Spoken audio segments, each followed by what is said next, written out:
Hey, what's up? It's Elise here again, and today I'm going wheelchair racing. I'm kind of excited about it.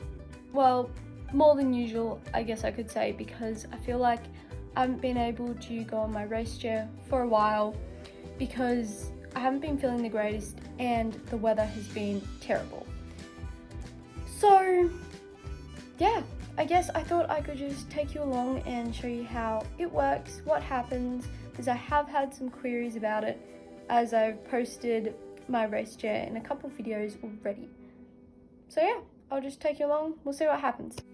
Because my circulation is pretty dreadful, when I'm in my racing chair, I get pretty cold. So the first thing I do is I've got some long socks and I put them on underneath my pants so my legs just don't get as cold.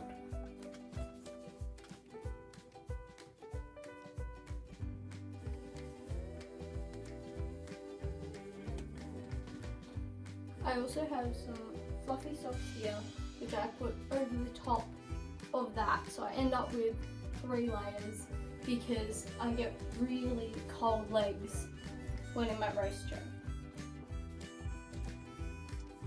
These socks I've got here are actually just my AFO socks for my leg splints because they're actually very long and really stretchy and just pretty comfortable. I just grab any old pair of leggings to put on because you need quite tight pants, as when you're sitting in the actual race chair there's not a lot of room, so tight things are the best things to wear. I've also got some fluffy socks here, but I'll put that on before I hop in the chair because there's not a lot of point right now. In my racing chair, I have been getting really bad bruising on my arms, right here on my biceps. You can probably even see some like residual bruising with this like little shadow on my arm. And that's because when you're pushing down, you end up whacking your arm accidentally on the metal all the time. And because the race chair doesn't fit me specifically, I have that even more of a problem because like the metal might be in a slightly different position. So what I do is I have some arnica which I put on beforehand and afterwards. It's like just a really natural cream that I think it reduces the bleeding, so when you bruise, your blood supply doesn't bleed into your muscle as much and create the bruise. So I just put that on both arms a bit. And I'll just rub that in. The side's not as bad, but I still get it a little bit. And it really makes a big difference with the bruising. So that's been really good. As I said before, it can get really cold when you're in the racing chair out in the wind, and I just checked now and it's currently 10 degrees and it feels like 3, and there's a bit of a wind chill going on. So what I do is I have got this great Lululemon top. It's a long sleeve sports shirt and it's got this like warm fleecy feel to it, so it does keep you a bit warm, plus it's got all these little air holes so you can breathe and you don't sweat as much. So I always wear that because that's pretty good. In summer though, I do just wear like a normal tank sports top because it's hot and you don't need this as much.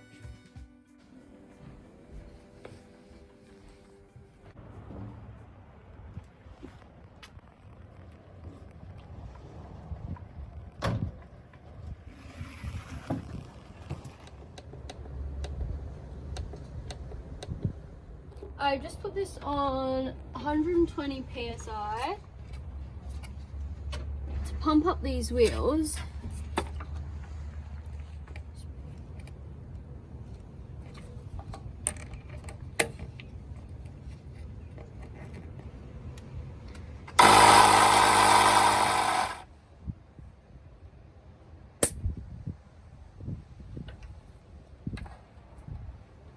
Alright, and oh wait, no, we need to take this off. Do the other side.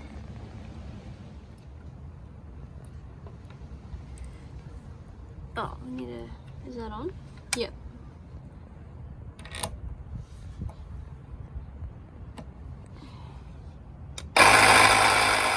So I've just pumped up these tires. These particular tubes need to be pumped up about once a week to just every time I end up using the chair. Different wheels need to be pumped up differently. So a couple months ago I had the wheels that had spokes on them, and I only pump them up about like once a month to every 2 months.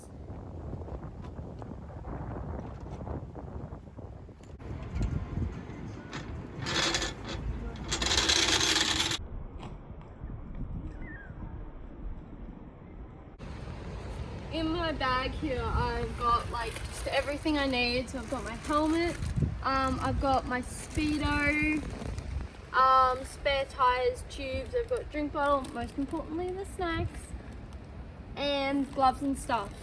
But first of all, what I do when I get to the track is I have this really cool Garmin speedo, which just tells you speed, your heart rate, your distance and all that stuff, and it tracks all that data for you, and then I afterwards go and put it into my iPad or phone or whatever, and it will be able to show what I've done in comparison to other days. It just neatly, oops, goes on like that.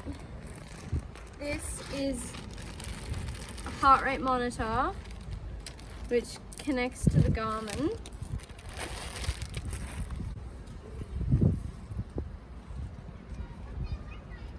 To activate it, you must wet it first. So I grab my water.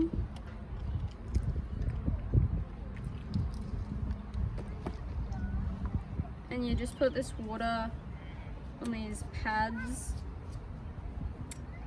It's the right way up.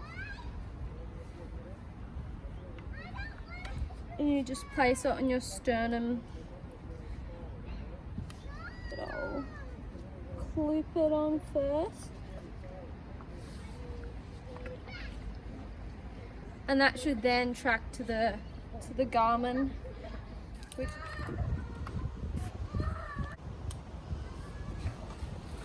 With this next bit is the gloves. I used to get a lot of blisters when I first started wheelchair racing, and that became a really big issue. And now we've worked out some certain types of gloves that really help this, and I get practically no blisters anymore.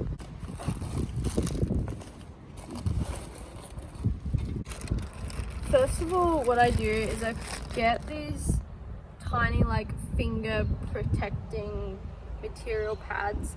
I got them from eBay, and I just put them on the areas, which is usually my knuckles, that get the most rub when I'm pushing in the chair, and that's usually my thumb and index finger, and the other one, and that's just made like a massive difference. Then the next step is I have these white gloves. They're a bit tricky to put on top of these black things, but they just collect your sweat and make sure there's like less rubbing between the big gloves. So it is a bit of a procedure.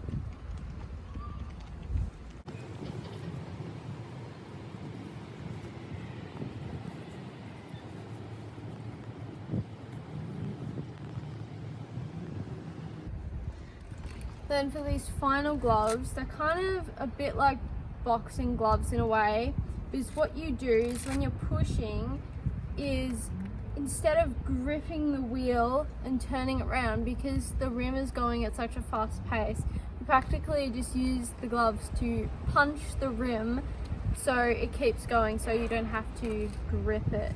So that's what this massive pad's here for, is to just like keep punching the rim to just keep getting it turning.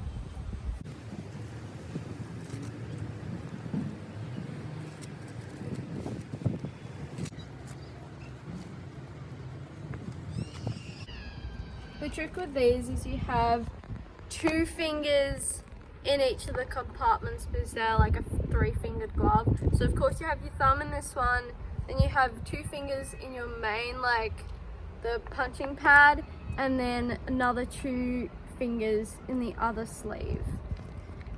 You can get other gloves that don't have the 3rd sleeve in it, so you just have like the 2 main fingers.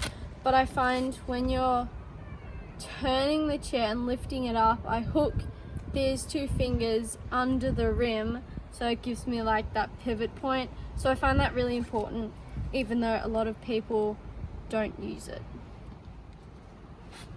Getting in the chair is a little bit tricky, but once you've done it several times, it's not too bad. Oh.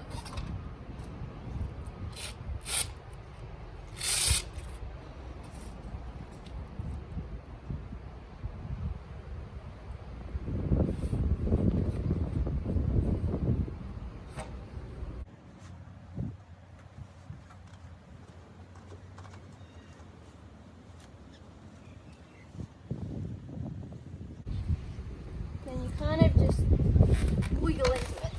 It's a bit tight. On top of what I already have, we've also got some more gloop, which is sort of, you use it, it's like a gripping gel which you can use in a lot of sports to give you extra grip. It's often used especially in wet weather, but I find I just kind of use it all the time. And we're good to go.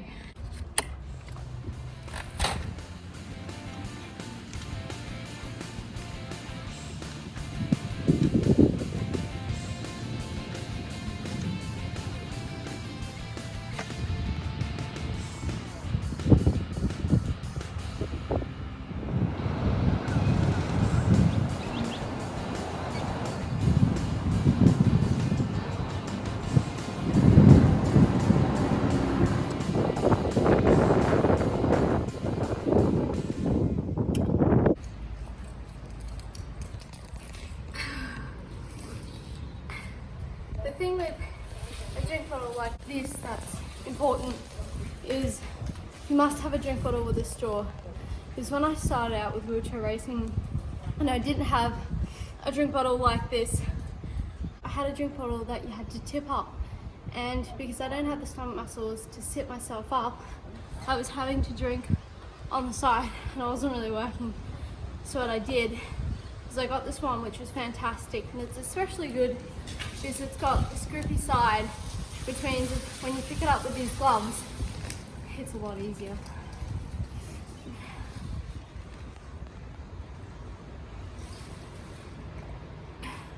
Something that's also a bit different about this track surface to a normal like track or road that you might push on is that a track like this, because it's made of the tarmac, it's got a little bit of spring in it and it's a little bit soft.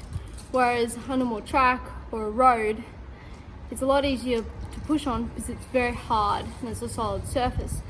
Because a track like this, when you're pushing, you lose a lot of power through the softness of the surface.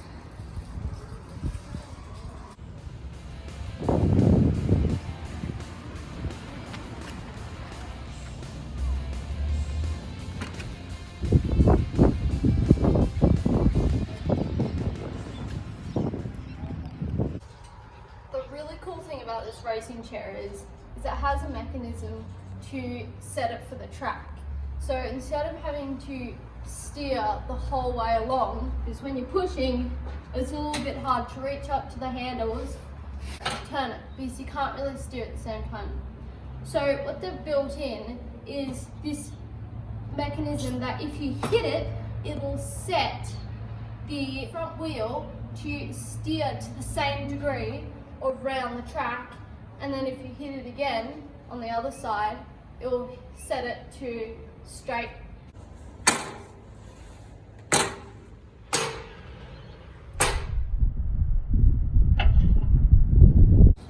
The interesting thing about with this chair is you've got to have a very specific pushing technique to suit it.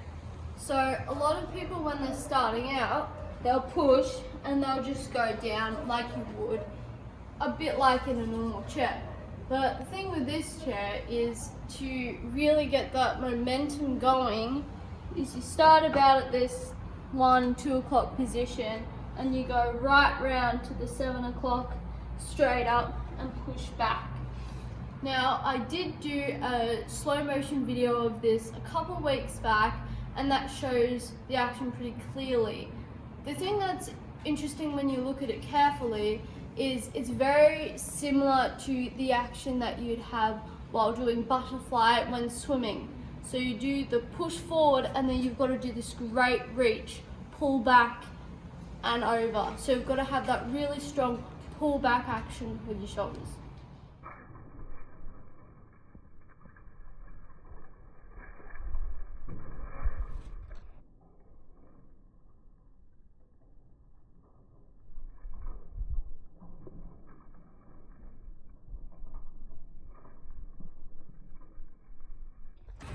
Now that pushing style you'd normally use for when you're pushing for a long distance or you're doing an endurance push, because you really get a lot of momentum out of that style. But when you start going uphill or possibly you're doing a 100-200 sprint, your technique changes again.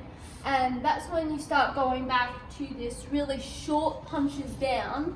And the trick with this one is to bring your shoulder up fast as you can, or your elbow I suppose, into sort of a chicken wing style, and just going straight up, straight down, fast as you can. And you completely forget your 2 to 7 o'clock positioning and narrating. You can see in this video of me when I was first starting out and I had no idea about wheelchair racing and how to push, how I was originally first pushing versus now, and how my pushing style has evolved to get the most out of each push and to try keep the momentum going.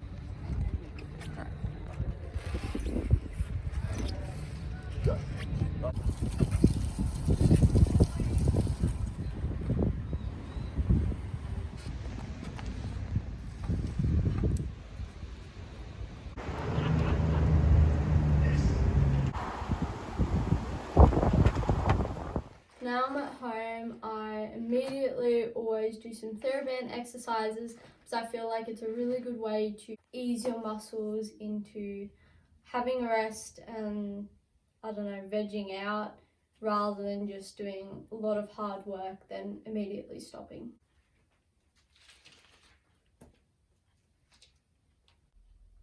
I have just finished up with my TheraBand exercises. And right now I'm just lying down with a hot water ball on my back because I find when I'm in the race chair and pushing a lot, it puts a little bit of strain on my lower back. So it's a really good way to relieve the pressure. Also allow my stomach quite a bit afterwards, because when you're in the race chair, you're kind of like in a really crouched up position. So stretching out my hip flexors and stomach is really nice. What I also do, apart from having my stack, is I upload the information from my Garmin to which comes onto my phone, and I upload it to my iPad, and I'm putting all the information into my iPad. And here I have a graph which shows all the different days and how fast I have gone compared to other days, depending on my speed, my average speed, the distance, the time, and my heart rate, and so forth. Thanks for watching. I have really enjoyed making this video. and I hope you have all found it really interesting, and if so, keep watching for more.